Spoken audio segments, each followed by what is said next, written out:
Saya sempat tidak terlalu perhatian dengan masalah virus corona, kecuali yang berkaitan dengan masalah agama, khususnya tentang hadis seputar obatnya, doa dan zikir penangkalnya, serta beberapa tips duniawi untuk mencegahnya.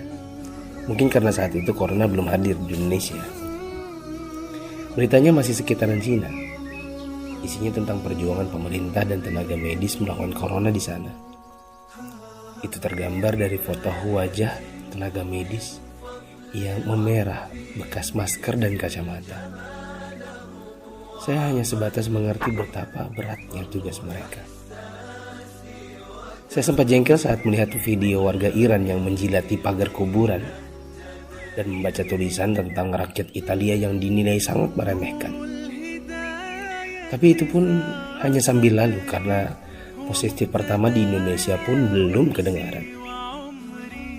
Tanggal 2 Maret 2020 yang ditakutkan akan terjadi. Pasien corona pertama di Indonesia diumumkan oleh Presiden Jokowi. Inilah takdir Allah yang harus sabar dihadapi. Pandemi corona telah memasuki negeri ini. Jumlah pasiennya bertambah hari demi hari. Gambar-gambar mirip dengan yang di Cina bermunculan di grup sana sini. Ada bekas alat pelindung diri tergurat di pipi. Tenaga medis bicara dengan kertasnya. Kami kerja untuk kalian, mohon kalian tetap di rumah untuk kami. Ada juga yang bunyinya, haus, ingin minum, tapi gak berani.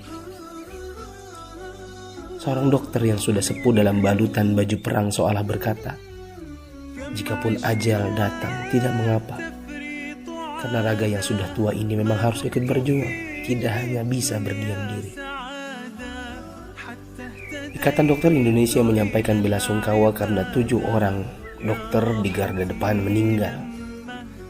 5 dari mereka wafat karena tertular virus ini. Seorang dokter muda hanya berdiri di luar pagar saat menemui keluarganya karena takut membawa virus dari luar. Ternyata APD medis harganya sangat mahal dan sekali pakai saja. Saking krusialnya, para ulama dan ustadz-ustadz yang mumpuni ilmunya sampai mengeluarkan fatwa bolehnya tim medis sholat tanpa wudhu, tanpa tayamum, lantaran pelindung dirinya tidak boleh sembarang dibuka. Tak hanya itu, ada juga fatwa sahnya sholat meskipun ada najis. Karena baju medis ini bukan baju biasa. Sekali dipakai untuk satu shift jaga, berjam-jam tanpa makan, minum, bahkan buang air dengannya menggunakan pampers orang dewasa. Bayangkan lagi jika dokter dan perawat wanitanya adalah ibu atau saudari kita yang sedang mengalami datang bulan. Dan lagi deras-derasnya. Atau dia istri kita yang harus berjuang di rumah sakit, sementara punya bayi yang juga harus disusui tapi tak bisa. Ada pun yang wafat,